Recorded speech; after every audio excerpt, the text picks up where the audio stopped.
Hello everyone, my name is Harshit Saxena and this is the Bohemian Project. आज का episode थोड़ा सा स्पेशल है because this is the first ever episode that I recorded for the Bohemian Project podcast. इसको release में थोड़ा late से करो and there are many reasons for that. One of them being कि उस टाइम मेरे लिए सब कुछ काफी नया नया था। I didn't know how to do a podcast, plus the audio and video quality in this episode is a little subpar. But अगर मैं इस एपिसोड को रिलीज नहीं करता then it would have been a disservice to the guest of the podcast, Mr. Anuj. Anuj is a phenomenal actor जो associated है Piyush Mishra sir के theatre group के साथ। उसके साथ मिलके अनुज ने he has done a play on the life of Bhagat Singh जो कि पीयूष मिश्रा सर ने ही लिखा था। Plus he has acted in multiple web series. The major one being the physics fella that is now available on Amazon Mini TV. So despite all the technical shortcomings of this particular episode, I hope you really enjoy this conversation. और अगर आप एक actor हैं या एक actor बनना चाहते हैं, so please इस conversation को पूरा end तक सुनिएगा. And if you like this conversation, then please make sure to like this video, put your thoughts in the comment section, and subscribe to the channel. और अगर आपको अनुज को एक्ट करते हुए देखना है then head over to your Amazon Mini TV app, watch the first episode of physics वाला TV show. And now let's move on to the episode. पहली बार मुलाकात कैसे हुई तेरी पीयूष मिश्रा से? मेरी पहली मुलाकात ये काफी ड्रामेटिक है। मेरा एक दोस्त था जो अपने घर से चाय पीने नीचे गया था, और मेरे घर से 200-250 मीटर दूर एक ऑस्कर हॉल था अंधेरी वेस्ट में। तो वहां पे प्ले के रिहर्सल चल रहे थे। तो सर वहां से बाहर निकले थे रिहर्सल से चाय चुपके के लिए, और मेरे दोस्त को पता था मैं तो उनके लिए पागल हूँ। मैं एकदम बहुत ही बड़ा एकदम दीवाना था उनका। तो उसने कहा, अरे पीयूष सर यहाँ बैठे हैं। फोन किया तो मैं उनकी किताब तुम मेरी जान और रजिया भी उठाई, और मैं भागते भागते गया, और मैंने देखा भागते दौड़ते गया, पहले सांस चली हुई थी मेरी, और देख के सामने हालत खराब। तो फिर उन्होंने खुद से मुझसे पूछ लिया, क्या हाल है तेरे। सो मुंबई तेरा जाना जॉब के सिलसिले के हुआ था, नॉट कि मैं एक्टिंग परस्यू करने था? ना मेरे मुंबई सपने में था अर्षित, ना मुंबई सपने में था दूर दूर तक, ना एक्टिंग सपने में था दूर दूर तक। ये तो मतलब ना जो होता है डेस्टिनी है वो। मेरे दूर दूर तक कहीं सपने में कुछ नहीं था ये सब। पर वो मुंबई शहर ने बुलाया, बुला के खींच के लेके गए। फिर मेरा कुछ कुछ काम हुआ जॉब के दौरान ही। मेरा एक दोस्त है जो सुपर 30 मिला था, ही फ्रॉम IT रुड़की। और फिर मुंबई पहुंचा, मैं उस दोस्त से मिला। उसने एक और महेश भट्ट के साथ काम करते हैं, RM तिवारी, वो सिंगर और कंपोजर है वो भी। अभी हिमेश की फिल्म में भी गाना आया था उनका। तो वो कह रहा है कि मैं लिखता था, मैं पोइट्री लिखता था। तो मुझे उसने कहा कि मेरे RM सर जो है सीनियर मेरे, वो एक लिरिसिस्ट ढूंढ रहे हैं। तो मैंने बोला, दोस्त मैं तो लिरिसिस्ट हूँ ही नहीं, मैं तो कभी कभी ऐसी अपनी इच्छा के लिए कविताएं लिख लेता हूँ। तो क्या करा रहा है तू मुझसे। उसने कहा, नहीं नहीं तू मिल ले। अब मैं कहा, क्या क्या मतलब है दोस्त। मैं गया मिलने, ले गया मुझे, घर आया ले गया खींच के। मैं मिला उनसे तो किसी स्टार प्लस का कोई प्रोजेक्ट था, उसके सिलसिले में मिलना था। एक बच्ची है 12 साल की है, और मुस्लिम फैमिली से है, भोपाल का बैकग्राउंड है। इस सीरियल का टाइटल ट्रैक लिखना है। उस गाने के बाद उन्होंने बोला, एक और छोटा प्रोजेक्ट है मेरे पास, भिवंडी करके जगह है, यहाँ की टीम है कबड्डी की, तो भिवंडी भाषा करके उसका कुछ गाना लिखना है। उन्होंने इतना मुझे ब्रीफ दिया और मैंने लिखना स्टार्ट किया। वो अपने चेतन से बातें करने लगे। 10 मिनट में मैंने उन्हें गाना लिख के पकड़ा दिया। तो जब वो गाना हुआ, अगले दिन उसकी रिकॉर्डिंग थी लता मंगेशकर स्टूडियो में। तो वो मेरा रॉक स्टार मूवमेंट हुआ ना अर्षित। वहां पे एक कांच के पार एक इंसान है जो माइक पे खड़ा है, और ऐसे उसने हेडफोन लगा रखे। लाइफ में कभी टीवी में देखा था वो मैच। सो बाय चांस तेरा इंडस्ट्री में इंट्रोडक्शन भी हो गया, तुझे पता भी नहीं था? हाँ मतलब कोई आइडिया ही नहीं था। तो तब मेरा थॉट था कि यार करनी तो देखो एक्टिंग है, करनी तो प्राइमरीली मुझे एक्टिंग है। पर मैंने सोचा पहले लिरिसिस्ट बनूंगा ना, फिर इधर से ऐसे पकड़ूंगा, रास्ता पता नहीं था। फिर लगा कि यार तू क्यों नाटक कर रहा है इधर उधर के। मन बोलता है अंदर से एक्टिंग का यही ट्राई करने का। तो मैंने कहा एक ऑडिशन दे के आता। तो जुलाई, मे बी इट वॉज जुलाई, जब मैं गया और मैंने एक ऑडिशन दिया, और ऑडिशन मेरा बहुत ही खराब हुआ। और उसके बाद जितने टाइम में उस कैमरे के सामने था ना हर्षित, वो जो मोमेंट था ना, कि मोमेंट ऑफ ट्रूथ, यार अच्छा बुरे से मुझे फर्क नहीं पड़ रहा, पर इसके सामने कैमरे के सामने खड़े होकर जो जो खुशी और जो सेटिस्फेक्शन जो अंदर से आता है ना, मतलब वो ओ हो पीस, हार्ड कोर पीस, मजा ही आ गया मुझे। तो फिर ऑडिशन देने के बाद मुझे पहला, उसके बाद मेरा ऑडिशन कई साल बाद दिया दूसरा। बट उस मोमेंट पे जब कैमरे के सामने में था, उस टाइम पे मुझे रियलाइजेशन हो गया था कि यार हाँ बाबू, इस चीज के लिए बने हो आप, है ना, ये आप परस्यू कर सकते हैं, स्कोप है आपका। तो मैं थिएटर छोड़ दूंगा। द प्लान वॉज, 3 परफॉर्मेंस मैंने की। उसके बाद मेरा हुआ कि यार मैं थिएटर नहीं करूंगा, थिएटर से मेरा कुछ होना जाना है नहीं। फिर पीयूष सर मिले तो समझ में आया कि हाँ, अच्छे थिएटर से होना जाना है, बस ऐसे करने के लिए करने से कुछ होना जाना नहीं है। बीच में फिर जब लॉकडाउन आया तब एकदम, उससे पहले मुझे तो लगता था कि यार मैं पढ़ा लिखा आदमी हूँ, पैसा मेरे पास आ रहा है, फिजिक्स पढ़ा रहा हूँ, तो मुझे ऐसा लगता था स्ट्रगल होता है, स्ट्रगलिंग एक्टर जैसे कुछ चीज है नहीं ना। ये मेरा पर्सनल लेवल पे मानना था कि स्ट्रगल वो कर रहे हैं बेचारे, कर रहे हैं लोग जो है कर रहे होंगे, मैं नहीं करूंगा। बोलने में अच्छा लगता है स्ट्रगल कर रहे हो भाई, हार्ड होता है, मैं नहीं चाहता स्ट्रगल करना बहुत ज्यादा, हालांकि किया मैंने लॉकडाउन के बाद, पर मैं नहीं चाहता था करना, और अभी भी नहीं चाहता हूँ मैं बहुत ज्यादा स्ट्रगल हो, चीजें चलती रहे थोड़ा थोड़ा। फिजिक्स वाला में तूने लिखा है, एक्टिंग किया है या सम अदर रोल? फिजिक्स वाले में मैं डायरेक्शन टीम में था, मैं डायरेक्शन टीम में था, और एक दो सीन थे मेरे छोटे छोटे, तो उसमें एक्टिंग भी थी मेरी, और ये भी था एडी। एडी का उसमें ये अच्छा हुआ, AD I started as an intern, मैं इंटर्न की तरह शुरू किया था, और एक दिन मैंने चीफ एडी किया है, तो मुझे लग रहा है हाँ काफी कुछ सिखाया। So behind the scenes as an AD, behind the scenes तेरे को देखने का, सो तेरे को कुछ लगता है क्या कि उससे तेरा as a craft in of acting थोड़ा तेरा इंप्रूव हुआ है क्या उसकी वजह से? मुझे लगता है ना हर्षित, लोगों को लगता है कि AD is a creative job, AD creative job नहीं है, मतलब मुझे भी शायद कहीं ना कहीं लगता था, AD is hard core management job, है ना, hard core management job. Creative बहुत ही कम है एडी के पास, क्रिएटिव करने का स्कोप नहीं है। या तो आप स्क्रिप्ट सुपरवाइजर हो जो मॉनिटर के बगल में बैठा है तो आप देख पाओगे, अगर आप और कोई भी एडी हो, है ना, तो आपका काम ये फकअप हो गया इसे सुलझा दो, ये पंगा हो गया, फकअप ही बोलते हैं वहां पे, मतलब ये वर्ड ही है कि ये हो गया उसे सुलझाना है, यहाँ से ये अरेंजमेंट कर दो, वहां का भागते दौड़ते रहोगे आप। बीच बीच में मेरे साथ हुआ है ऐसे कि परफॉर्मेंस चल रही है और मैं देख रहा हूँ, है ना, क्या सुंदर परफॉर्मेंस है, और मैं खो गया, और मैं खो गया, और फिर कट हुआ और कट के बाद चल रहा है मैं परफॉर्मेंस में हूँ, तो मुझे बोला है डायरेक्टर ने ऐसे कंधे से हिला के कि हाँ भाई साहब सुनो, आप ऑडियंस नहीं है, एडी है, काम करो, सेट देखो। इतना कहानी सुनते हैं ना कि ये फलाना actor AD as an AD start हुआ, ये फलाना actor as an AD start हुआ। तो आई थिंक एटलीस्ट मेरा परसेप्शन तो वही था कि if you want to become an actor आप एडी से ही शुरुआत करते हो, क्योंकि बहुत सारे लोगों ने वही किया है। हाँ, मैं भी यही सोच के तो गया था ना, मैंने भी वही कहानी सुनी है कि स्टार्ट करते हैं बहुत सारे एक्टर एडी से स्टार्ट करते हैं और फिर वो एक्टर बनते हैं, तो मैंने कहा यार यही रास्ता सही लग रहा है, कर लेते हैं एक बार।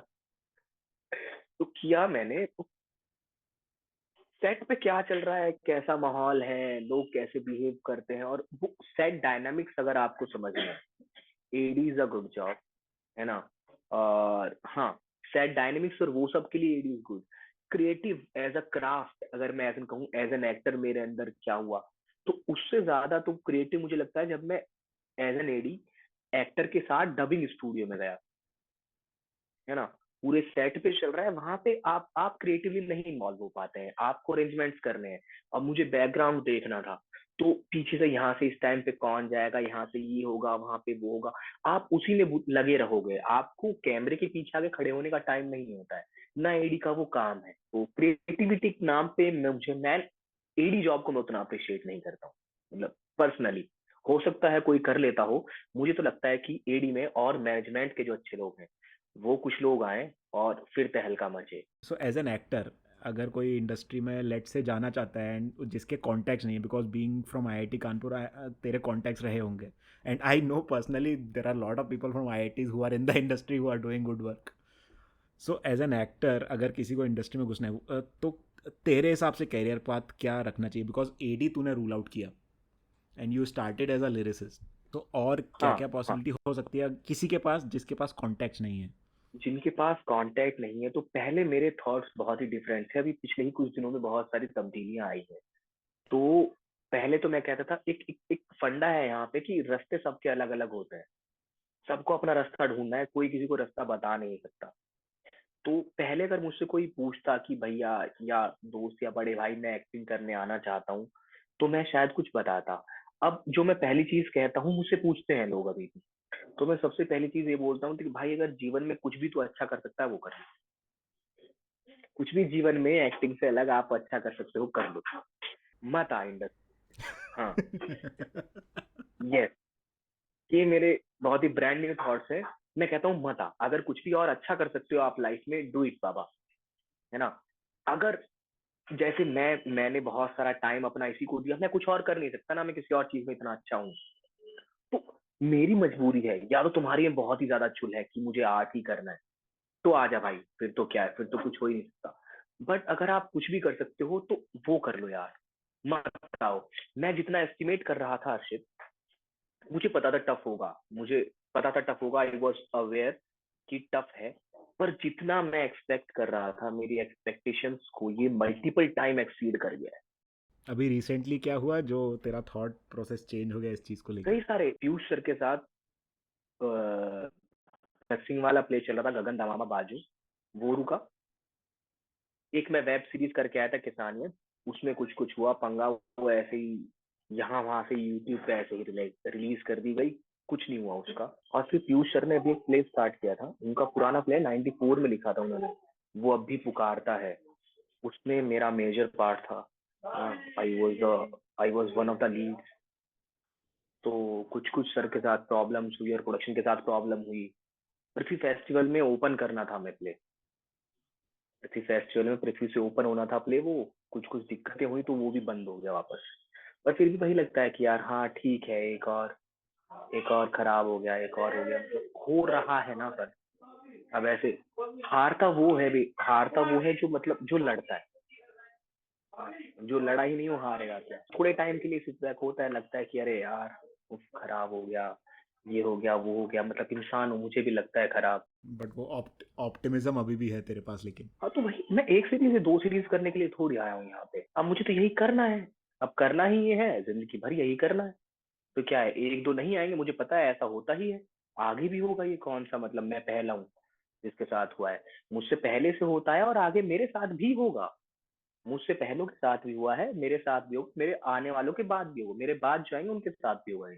कुछ बैकअप प्लान है तेरे पास? बैकअप प्लान कुछ नहीं है, बैकअप कोई प्लान नहीं, बैकअप कोई प्लान नहीं। Backup plan is to make plan A work. So जो है वो यही है हाँ, और यही काम कराना है। हाँ।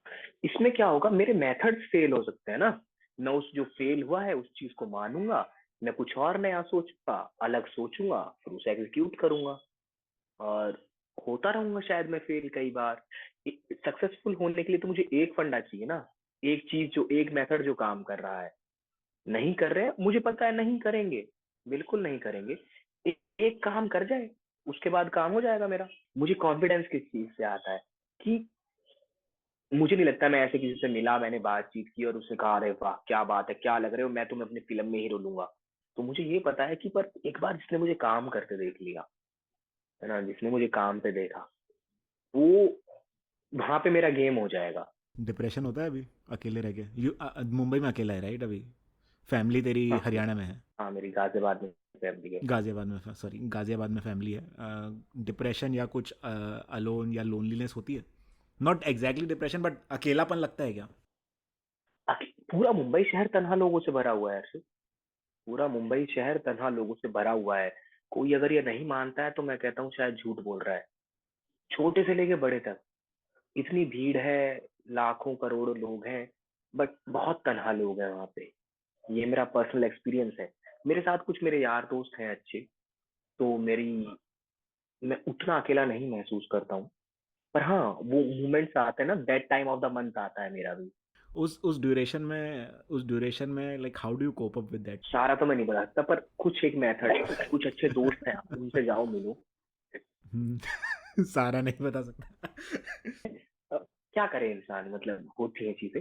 पर कुछ मेरे दोस्त हैं जैसे जो म्यूजिक करता है, और कुछ लोग हैं मेरे पास, जैसे बहुत खराब फील हुआ, मैं गया एक दिन फ्यूचर से जाके मिल लिया ऐसे ही, है ना, चाहे मुद्दे मेरी परेशानी पे बात भी नहीं हुई, पर उनसे कुछ भी नॉर्मल बात हुई ना, तो एकदम अलग सी पॉजिटिविटी है उनके अंदर। एक आर्यन सर है, उनसे मिले, पॉजिटिविटी लेके आए। और दोस्त है, उनके पास जाओ, गिटार बजा रहा है कोई, कुछ नहीं किया, 1 घंटे 2 घंटे आपने गाने गा लिए, बस म्यूजिक कर लिया बेमतलब का। तो जो बेमतलब का जो म्यूजिक होता है ना आशिक, वो वो इट्स लाइक वो ना, मेडिटेशन से भी ऊपर की कोई चीज है वो। अभी भी लिखता है आजकल? हाँ, आजकल मैं पोएट्रीज लिखता हूँ, जो कुछ कुछ आती है मेरे पास, मैं लिख लेता हूँ। कुछ सुनाएगा? रिसेंटली कुछ लिखा था। हाँ, रिसेंटली लिखा था, सुनाता हूँ। घर से निकल के सरे राह आकर, घर से निकल के सरे राह आकर, कहीं भी पहुंचने का मौका रहेगा। सरे राह मतलब बीच रास्ते पे आके, घर से निकल के बीच रास्ते पे आ जाओगे। घर से निकल के सरे राह आके कहीं भी पहुंचने का मौका रहेगा, सफर में सफर को सफर मान लोगे। सफर में सफर सफर को को सफर सफर मान मान, लोगे। तो मंजिल के आने का धोखा रहेगा। घर से प्रेशर, घर से प्रेशर बहुत है। घर से प्रेशर है। लाइक किस किस चीज को लेके प्रेशर है, वहां से शुरुआत करते हैं। दो सिंपल चीजें होती हैं मिडिल क्लास की भाई, दो सिंपल चीजें होती है। एक चीज होती है नौकरी पैसा, और एक होता है शादी। मेरे साथ ये है कि आम आम एकदम मिडिल क्लास हिंदुस्तानी हूँ मैं। सो घर वाले कैसे प्रेशर डालते हैं? इनमें नया कुछ नहीं है। प्रेशर भाई दो तरह के होते हैं, मैंने बताया ना। जॉब होता है एक प्रेशर, और दूसरा प्रेशर होता है आपके पास की वही शादी वाला। और अलग से कुछ नहीं होता। इन सब से डील कैसे करते हैं? देखिए प्रेशर से डील करना है ना, वो कोविड वाले पॉइंट की बात कही थी आपने। एक there was a point of time जब आप बहुत ही एकदम डार्क जोन में हो अपने, और एकदम नीचे ही नीचे जा रहे हो, मतलब तुम्हें लग रहा है रॉक बॉटम हिट किया है आपने, है ना। तो अगर एक बार आप वहां से निकल के आ गए, क्योंकि चीजें सेम ही रहती है, यही दो चीजें मेरे ऊपर तब भी वही दो चीजें आ रही। तब मैं मेंटली, फिजिकली और फाइनेंशियली हर तरीके से परेशान था। तो अगर मैं तब झेल गया उन चीजों को ना, लेके आप आगे निकल गए, तो मुझे रहता है कि यार अब तो हो जाएगा। अब तो सिचुएशन बेटर हुई, हालात बेटर है ना, आपके आसपास भी, आपके अंदर भी, अंदर बाहर हर तरफ। सो वर्स्ट फेज जो था तेरी लाइफ का वो खत्म हो गया, उसको तूने हैंडल कर लिया, सो आगे कुछ भी आएगा तो देख ही लेंगे। आपने कहा था ना कि बैकअप, अगर मैं कहीं और मुझे जाना होता तो शायद मैं उस दौरान निकल गया होता। 2 साल का लंबा टाइम था।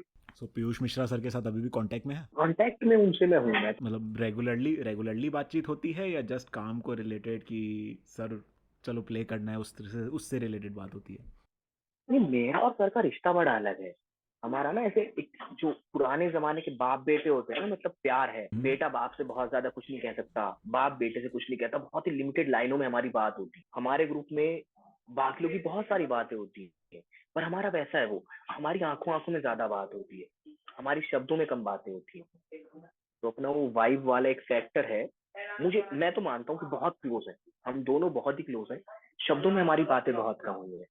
अभी लेटेस्ट जो बात थी वो काम से रिलेटेड थी। काम से क्या, लाइफ से रिलेटेड बोलूंगा मैं उसे। तो मैं परेशान था that time of the month.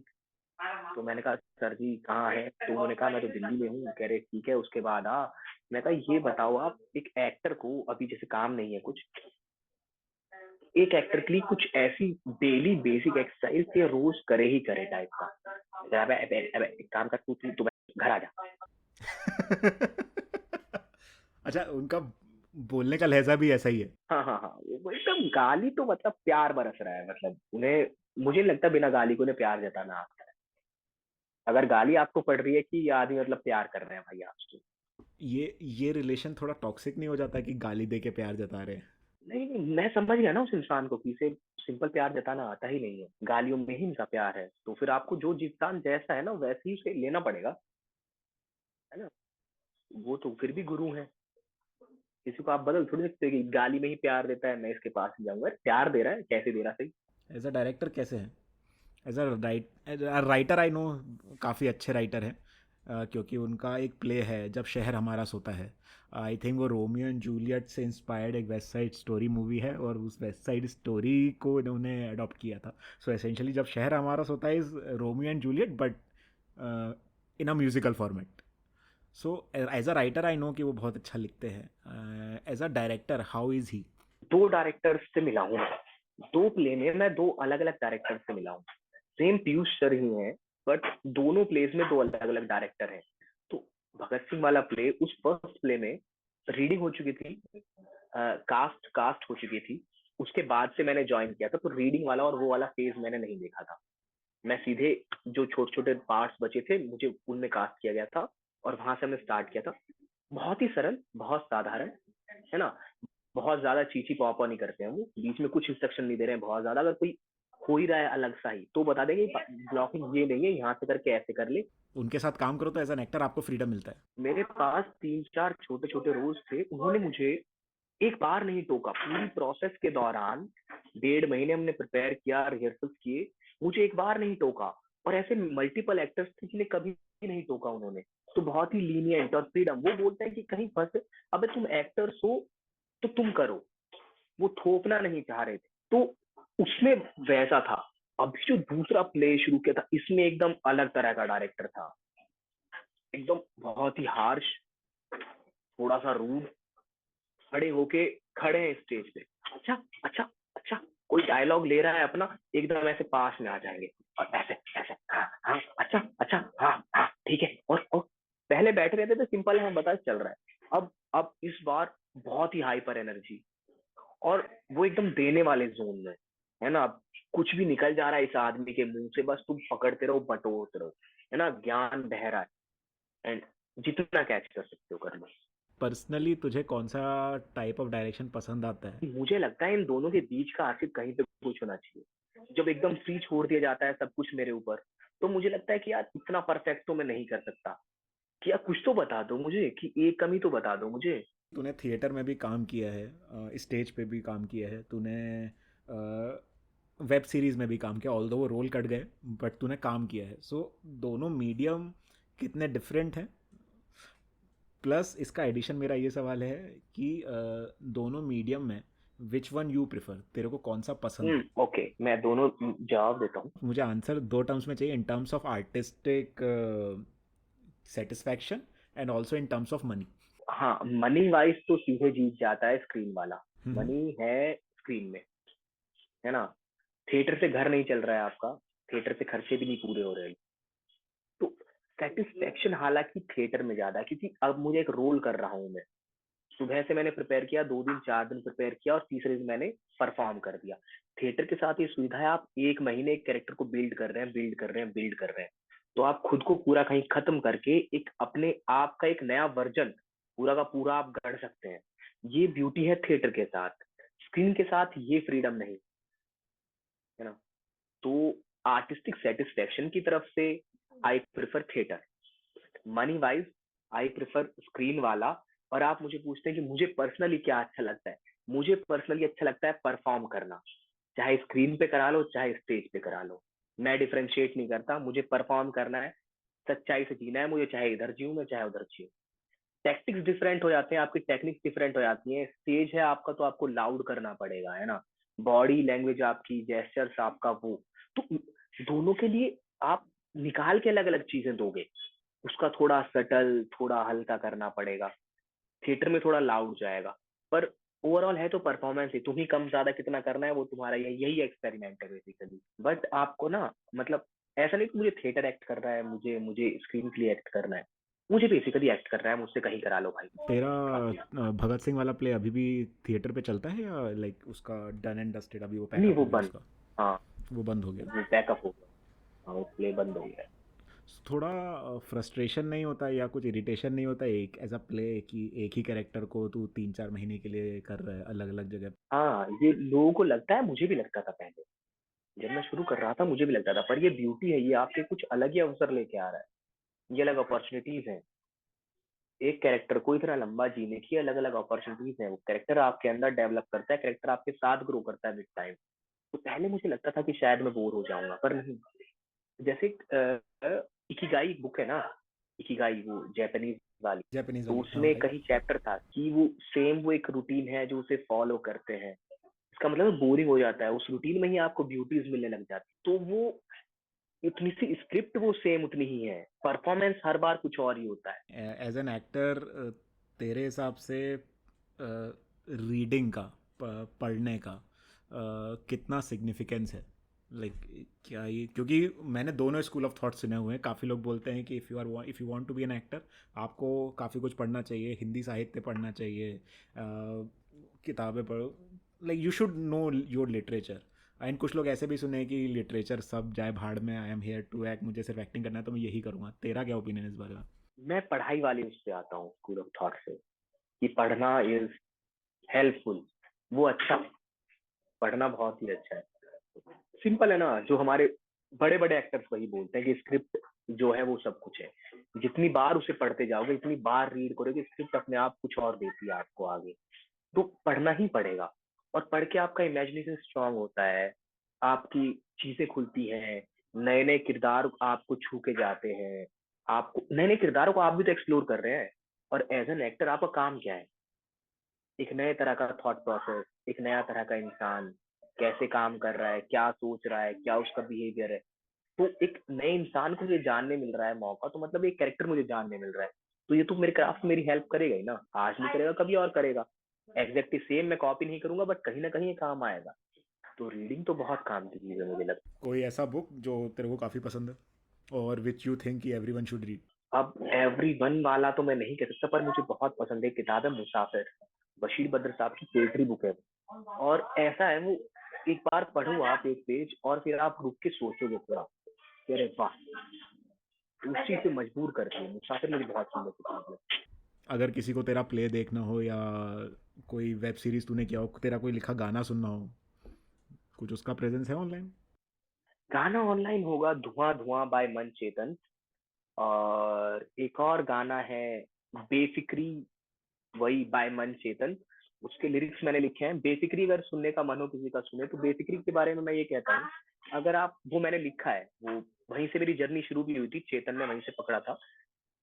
उस गाने के बारे में ये बोलता हूँ, अगर आप बेसिकली गाना सुनेंगे एक बार, वो हमने बनाया सिर्फ अपने लिए था, ऑडियंस के लिए नहीं बना था वो। उसका नया वर्जन हम जल्दी में निकालने वाले हैं।